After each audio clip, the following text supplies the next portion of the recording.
Is it necessary to plead as per section 12? तो लगे हुकला. Is husband not?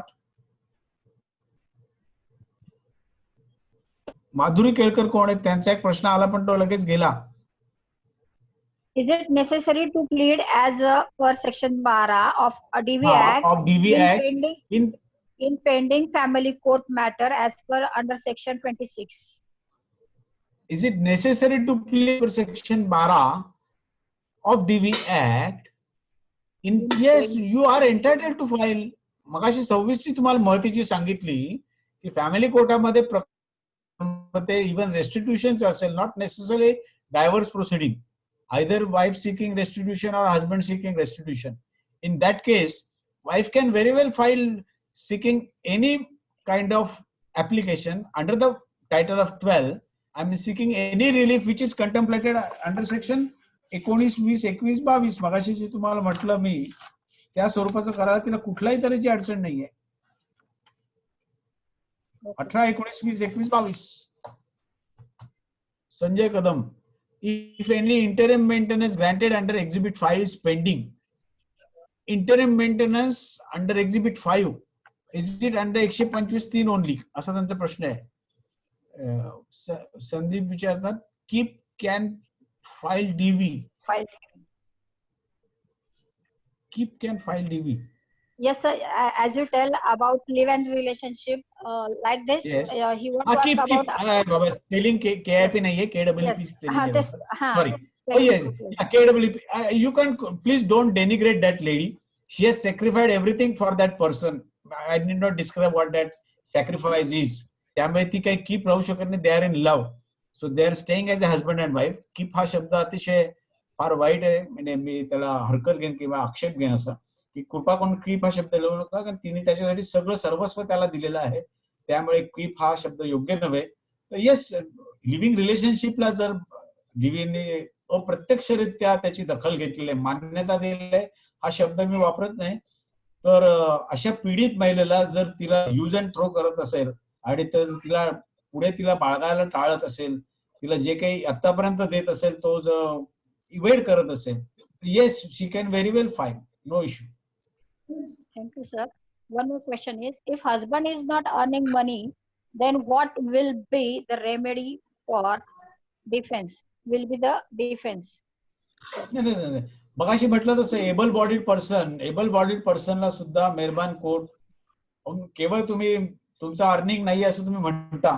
आता पुरावा असेल अर्निंगचा तर पुरावा देता येतो, पण मी काही काम करत नाही असं कोणाला पुरावा देता येणं केवळ अशक्य आहे. ते सांगायचं येतं असं की एबल बॉडीड पर्सनला देखील गव्हर्नमेंट कोर्ट हुकूम करू शकतो आणि मग त्याचे जे इतर ऍसेट्स आहेत त्या ऍसेट्स अटॅचमेंटच्या संदर्भामध्ये मग त्या बाईला एज्युकेशन प्रोसिडिंग मध्ये तिला पावलं उचलायला लागतील की बाबा मेहरबान कोर्टाचा हुकूम इतक्या दिवसाचा आजपर्यंत 2.5-3 लाख रुपये थकबाकी झालेली आहे, इंटरिम असो किंवा फायनल असो, आणि ती अद्याप त्यांनी दिलेली नाहीये. त्यामुळे त्याच्या ऍसेट्स अटॅच करण्याच्या हिशोबाने मग नंतर तिला पुढची कारवाई करायला 127 मध्ये ती तरतूद आहे. जर 125 मूळचा हुकूम असेल तर.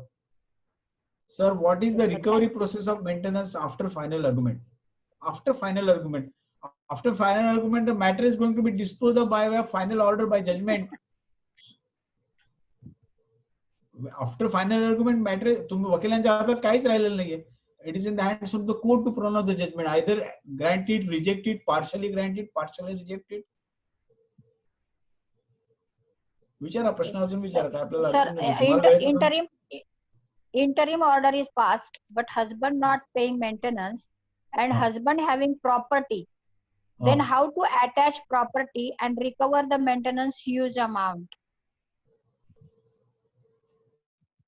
मिळकतीची जी काही कार्ड आहेत ती कार्ड जी काही प्रॉपर्टीची कार्ड असतील, मग सोसायटीचे काही शेअर सर्टिफिकेट असतील किंवा तुमच्या सिटी सर्व्हे असेल तर सिटी सर्व्हे म्हणजे गाव भागामध्ये असेल सिटी सर्व्हेचे एक्स्ट्रॅक्ट लागतील तुम्हाला. नगरपालिकेमध्ये जर ते टॅक्स भरत असतील तर टॅक्सच्या हिशोबाने पावत्या लागतील तुम्हाला. किंवा गावाकडे असेल तर 7/12च्या उत्तरानुसार त्याची किती शेत जमीन आहे त्याचं तुम्हाला त्याच्यामध्ये सगळं हे येऊ शकतो. त्यामुळे attachment to the extent of only that particular pending amount, that type of order can be passed. परंतु त्याच्यासाठी सर्व तऱ्हेचे कागदपत्र असणं गरजेचं आहे. म्हणून मी मगाशी सुरुवातीला म्हटलं जसं की डीव्हीचं प्रकरण तुमच्याकडे तुम्ही ताब्यात घ्या. सर्व त्याची केवळ माहिती तोंडाने नव्हे, ऐकून नव्हे, तर कागदपत्र आणून तुम्ही ताब्यात घ्या आणि मग तुम्ही ड्राफ्टिंगला सुरुवात करा. अन्यथा पहिले ड्राफ्टिंग करत आणि नंतर तुम्ही जर कागद इंट्रोड्यूस करायला लागला की ज्याच्या बाबतीत कुठल्याही स्वरूपाचं तुमचं प्लीडिंग नाहीये, तर त्या डॉक्युमेंटला कोणी रेकॉर्डवरती घेणार नाही. For 5 years, after 5 year agreed woman can file DV application is maintained, but desertion is caused by whom? Assuming that husband has deserted her, she doesn't lose her right to file DV proceeding even if the husband has deserted her. But she has willfully deserted the husband for some other reasons. तर मग हस्बंडला तसा defence घ्यायला लागला आणि तो जर 5 वर्षाचा जर डिफेन्स असेल तर what did he do in those 5 years, whether he has filed the marriage petition on the grounds of desertion which is available under 13(1) sub para, तो आपल्याला बघायला लागेल त्याच्यामध्ये. Sir, qualified wife sitting at home is entitled to get maintenance. Yes, there is again conflicting judgments, परंतु yes, deprives her from applying for the maintenance.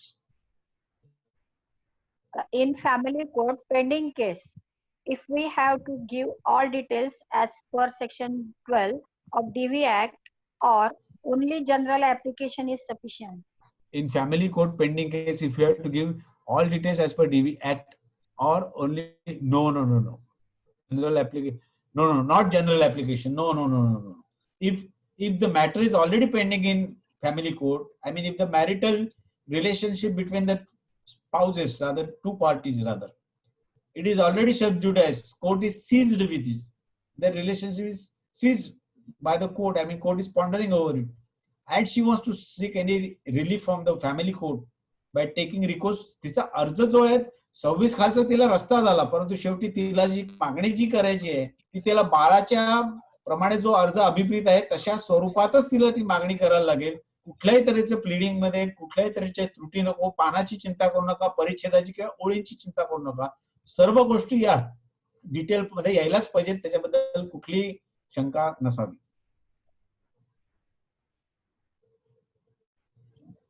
Sir, माझा स्वतःचा एक question आहे, जसं मगाशी देशमुख मॅडमने विचारला की मॅरेज पिटिशन पेंडिंग होतं, शेवटच्या फायनल आर्ग्युमेंटला आहे, पण फायनल आर्ग्युमेंटला म्हणलं पण वाईफच्या बाजूने अजून पुरावा बंद झालेला नाही. त्यामध्ये आपण सेक्शन 26 नुसार ऍप्लिकेशन करू शकतो का? बिलकुल अडचण नाही तुम्हाला करायला, because matter is pending, it is alive. Matter जिवंत आहे तुमचं. डिस्पोज ऑफ झालं असेल तर मग तुम्हाला दरवाजे बंद झाले, मग तुम्हाला 12 खालीच जायला लागेल. त्यामुळे कारण हा बोला, पुरावा पण बंद व्हायचा आहे तिचा बायकोचा. हो, सामने आली आहे ती, नवऱ्याने टाकलेला आहे ना अर्ज, तुम्ही म्हणालात.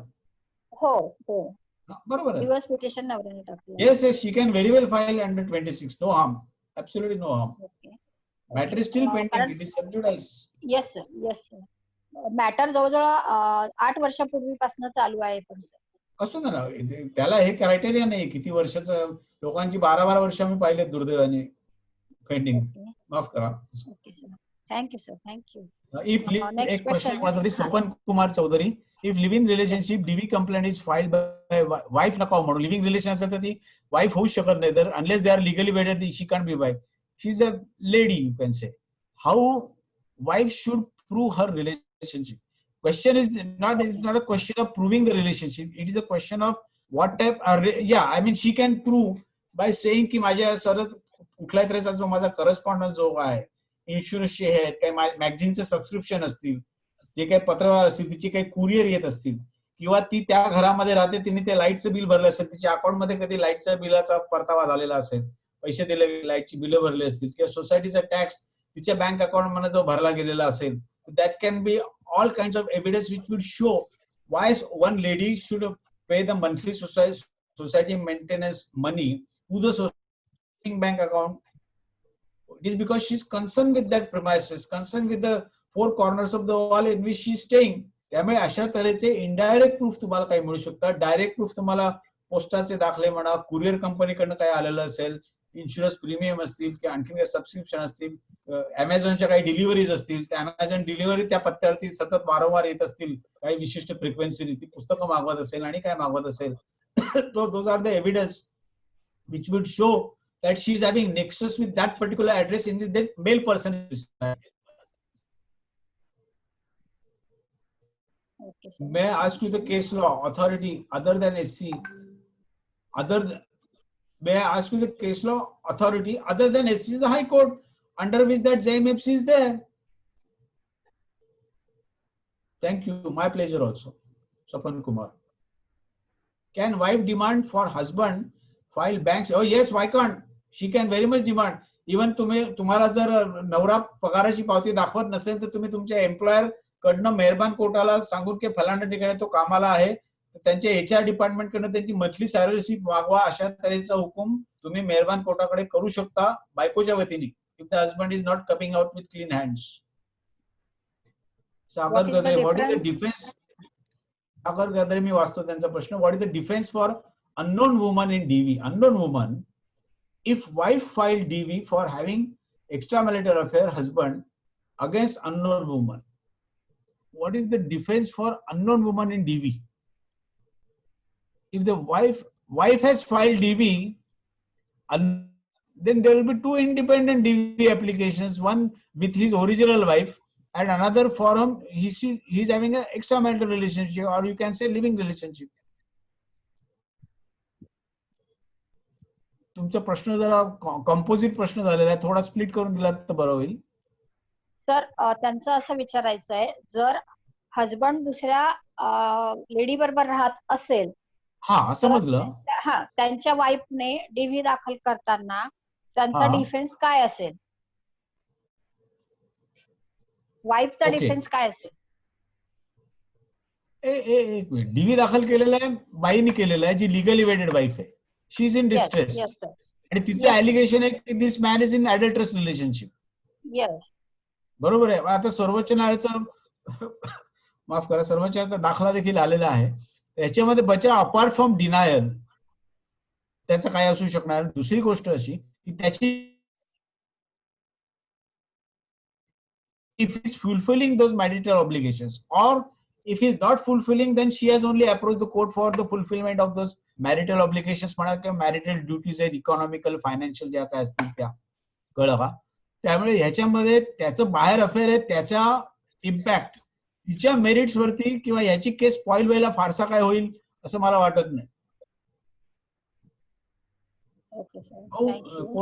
अनघा नाखवा विचारताय.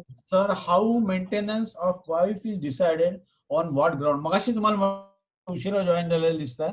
तिच्या महिलेच्या गरजा ज्या काय आहेत, महिलेच्या एकटीच असेल आणि मॅरिड आहे बट विदाउट किड्स, मग तिचं महिन्याचं अन्नधान्यावरचा खर्च, तिला ज्या घरात राहायला लागतंय वेगळं राहायला लागत असेल तर तिथला सोसायटी मेंटेनन्स खर्च, विजेचं बिल, पाण्याचं बिल, समजा काय टॅक्स भरायला लागत असेल तो, किंवा तिचा ट्रान्सपोर्टेशनचा खर्च, जरी ती नोकरीला, तिला मग तिथे एक प्लीडिंग घ्यायला लागेल. एक लक्षात ठेवा, सर्व याच्यामध्ये एक प्रश्न आपला महत्वाचा मुद्दा राहिलेला आहे. If a wife is working, can she claim maintenance amount under the DV? Then in that case she has to specifically plead all that getting per month is insufficient to meet her expenses for herself. किंवा ती आई वडिलांकडे राहायला गेलेली असेल, then she is required to look after her old parents also who has obviously no source of income. किंवा तिची मुलं असतील तर माझ्यावरती माझ्या मुलांवरती जो काय माझा जो खर्च उत्पन्न जे काय मासिक उत्पन्न ते मला अपुरं आहे, म्हणून मला इंटरिम मेंटेनन्स किंवा परमनंट मेंटेनन्स हा नवऱ्याकडनं मागणं हे क्रमप्राप्त आहे, अशा स्वरूपाचं तिला प्लीडिंग मध्ये त्याच्यामध्ये घ्यायला लागेल. सर, KT सरांचा प्रश्न आहे, after final decision which type of application for maintenance recovery we can file, which type of application for maintenance recovery? Wait. Anagha Nakhwa काय विचारतात? हाऊ कोणाचा प्रश्न आहे, परत बोला. KT पाटील सर, वर आहे सर, वरती आहे का तो?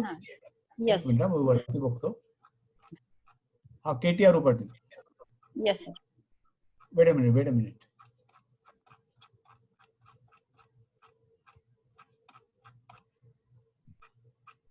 Desertion after 5 years त्यांचाच होता ना तो रिपीट होते प्रश्न. नाही sir, After final decision, yeah. After final decision, which type file application for maintenance recovery? Final decision of the marriage petition or the final decision of the DV proceeding. If any quantum has been declared by the honorable court that she is entitled, lady, then for the purpose of recovery, you have to take recourse under 127 of the CRPC ultimately. किंवा तुम्ही CPC नुसार गेला तर 21 खालची degree घ्या, तुम्ही 21 खालची proceeding तुम्ही घ्या, execution proceeding for you. Okay, अजून कोणाचे क्वेश्चन्स आहेत काही? Any more questions? I'm very happy with the variety of questions that were asked to me. अतिशय वेगवेगळ्या स्वरूपाचे प्रश्न होते, ऐकायला बरं वाटलं. म्हणजे लोक विचार करतायत, विचार करण्याची प्रक्रिया नक्कीच चांगली आहे. So I'm very happy with the questions that have been asked. Don't feel shy of asking the questions. Sir, आपण एवढ्या डिटेल मध्ये घेतले, त्यामुळे बरेचसे क्वेश्चन्स मनातले सगळ्या शंका वगैरे बऱ्याचशा लोकांचे निरसन झालेलं आहे. I am also happy. Sagarji, बरं झालं सेशन असं वाटतं. Yes sir, yes. खूप छान सेशन झालं सर. खूप माहितीपूर्ण सेशन झालं. संध्या मॅडम, काही प्रश्न नसतील तर आपण पुढे जाऊया. येस सर, फक्त बघून घेतो पुन्हा. हो. 2 मेसेज आले असं काहीतरी दाखवत आहे बरं का. हो, मेसेजेस आहेत सर. फक्त thank you for such detail explanation वगैरे. ठीक आहे, हरकत नाही. माय प्लेजर ऑल्सो. सर, एक 1 क्वेश्चन आहे सर अजून. In DV matter judgement and file a execution for the that decree. Anagha नागचा क्वेश्चन आहे सर. हा, वेट अ मिनिट. वरती टॉपला आहे का प्रश्न? नाही सर, आता खालून तिसरा आहे. Okay, wait a minute. Anagha Nakhwa. How? Yes. Okay, second आहे. In DV matter judgment along with decree can be passed and we can file execution. अभी सेक्शन 21 चा तुम्हाला रिकोर्स घ्यायला लागणारच आहे सीपीसी च्या अनुसार. Rather order 21, not section 21. I stand to be corrected. You will have to take recourse to that effect for the purpose of execution of the order. I mean, whatever the maintenance quantum is decreed in or rather granted in the favor of that lady, whether in the DV matter, if he is not able to satisfy deposit in the stipulated period which is mentioned in that judgment, then she has no option but to take recourse. आणि मगाशी म्हटलं तसं 31 खालची जी फिर्यादीची तरतूद आहे, of course एक त्याच्यामध्ये लक्षात घ्या की 31 खालची जी फिर्याद आहे डीव्ही खालची, जी सुप्त तरतूद आहे, बऱ्याच वकील मंडळांना माहिती नाही, सॉरी टू से, माफ करा, तर ती जर दाखल केली तर आहे नॉन बेलेबल आहे. त्यामुळे बरे अटक करून त्याला नंतर जामीन मिळेल, परंतु नवऱ्याला कुठेतरी एक प्रचंड भीती असते की समाजामध्ये माझी इज्जत धुळीला मिळेल की मला बायकोचा मी मेंटेनन्स दिला नाही म्हणून माझी आज अटक झाली.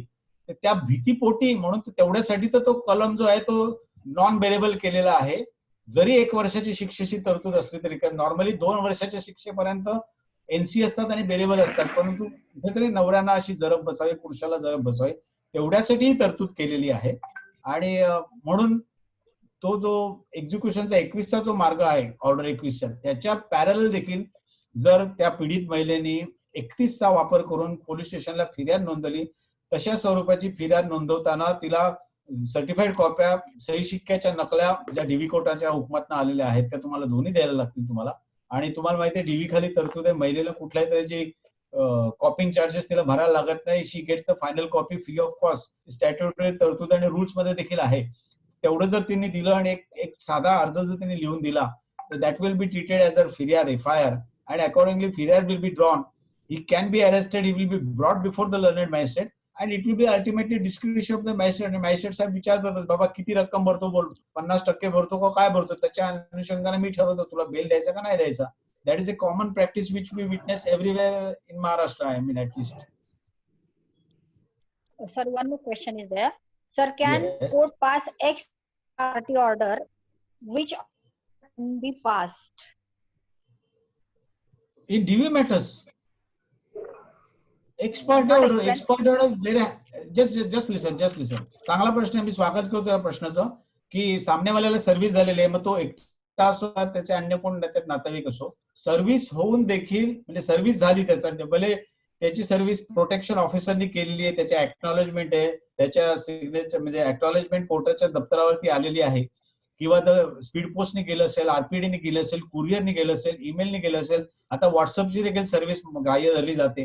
तर सर्व्हिस होऊन देखील विहित मुदतीत जो ठरलेला रिटर्नेबल डेटला जर तो आला नसेल तर कदाचित कोर्ट एक तारीख जाऊ देतं, काही त्याला अडचण आली असेल त्या अडचणी प्रित्यर्थ तो येऊ शकला नाही कोर्टामध्ये. पण सेकंड किंवा थर्ड डेटला जर तुम्ही हे सगळं प्लीडिंग एक स्वतंत्र अर्ज दिलात की court has issued the notice has been duly served under acknowledgement still he has wilfully, एक शब्द इंग्रजीमध्ये जर तुमचा अर्ज असेल that wilfully he has remained absent before the court, अशा स्वरूपाचा जर तुमचा असेल, विलफुली शब्द यायला पाहिजे, अंडरस्कोर करा तो. Yes, refrain from attending either person or through his duly appointed advocate, and therefore court may take the serious notice of it. त्या अनुषंगाने कोर्ट मग रोजनामा देखील बघेल, सर्व्हिस झालेले सगळे कागदपत्र बघेल आणि तुमच्या अर्जावरती देखील हुकूम करेल आणि निशाणी एक वरती हुकूम करेल की matter to proceed ex parte for the reasons which have been mention in detail below exhibit so and so. It's a good question, I welcome it. Sir, Anagha Nakwa madam परत विचारतायत, in DV matter possession of property can be granted. Which type of property? It is a movable property. Obviously, it has to be movable. It can't be immovable property. Like flat for to reside. She can get a right to stay into the fact. Possessionचा अर्थ हा possession तुमचं transfer of property कधी केलं, त्याच्यामध्ये व्यवहार असतो, consideration असतं, payment of consideration in full असतं, मग पोझेशन असतं. त्यामुळे डीव्ही मगाशी म्हटलं तसं की डीव्ही ही तरतूद ही तात्पुरती तरतूद आहे फॉर द टेम्पररी प्रोव्हिजन आहे till the main matter is dispose of. Main हक्कावरती मेहरबान कोर्टाचं कुठलं फाइंडिंग यायच्या अगोदर ही डीव्हीची तरतूद आहे. त्यामुळे मी जे म्हटलं तसं की पोझेशन हा शब्द डोक्यात काढून टाका, तुम्ही ऍक्सेस हा शब्द म्हणा, तुम्ही और राईट ऑफ एंट्री म्हणून म्हणा तुम्ही. That will be proper wording to that I should say. Okay sir, thank you sir. Time आपल्याला थोडासा अलो करत नाहीये. मी ऍडव्होकेट डाबी मॅडमला विनंती करेन की आपण आता सरांचे आभार मानावे. कोणीतरी बात्रा वर्सेस बात्रा प्रश्न विचारला शेवटी आपण wait just a minute madam, just a minute. हो सर, हो madam. Please explain Batra versus Batra case in law हो. त्याला फार मोठी पण सर हा वेळ कधीतरी आपल्याला योग आला. मी सागर नवसेना म्हटलेलं आहे की how to take instruction from the client. सर्व तऱ्हेच्या प्रकरणामध्ये तुम्ही दिवाणी करा, फौजदारी करा, मॅरेज पिटिशन करा, लेबर करा, इंडस्ट्री करा, कन्झ्युमर करा, पक्षकाराकडनं तुम्ही अर्जदार म्हणून जेव्हा वकील काम करता किंवा सामनेवाले म्हणून काम करता तेव्हा पक्षकाराकडनं इन्स्ट्रक्शन कशा घ्यायच्या हे देखील एक कला आणि ती कला तुम्हाला अनुभवाने येते. जर तुम्ही वेबिनार तुम्ही प्रस्ताव देतो, तुम्ही पुढच्या आठवड्यात यायला तयार आहे. नक्कीच ठेवूया सर, आपला प्रस्ताव आम्ही मान्य करतो, नक्कीच ठेवूया sir. Madam please go ahead. Thank you sir. Soni sir, आपण दिलेल्या लेक्चरसाठी खूप आम्ही सगळे आभारी आहोत. आम्हाला या लेक्चरचा खूपच नक्कीच फायदा होईल. प्रॅक्टिसमध्ये सुद्धा नवीन आलेल्या वकिलांना तो दिशादर्शकच होणार आहे सर. थँक्यू. तुम्ही सर्व प्रश्नांची मन लावून उत्तर आम्हाला सॅटिस्फॅक्शन झालेलं आहे सर. थँक्यू जनादालत. Even I also enjoyed. चांगल्या तऱ्हेचे प्रश्न होते आणि चांगल्या तऱ्हेचा आपला संवाद झालेला असं मी समजतो. मला परत कधी यायला आनंद होईलच, म्हणजे प्रश्नच नाही. सागरजींबरोबर काम करणे एक मजा असते. आमचा वेगळा अनुभव, आमचा वेगळा रॅपो आहे. Sagar, I am also very happy. Yes thank you sir, thank you. सगळी टीम वर्क आहे, सगळं छान करतात सगळं सर. तुमचं लेक्चर छान झालं. आपण 25 जानेवारीला पुण्याला पाहिलेलं आहे ते सगळं. हो sir, thank you sir. Yes thank you sir, thank you sir. Once again thank you sir. Thank you, my pleasure.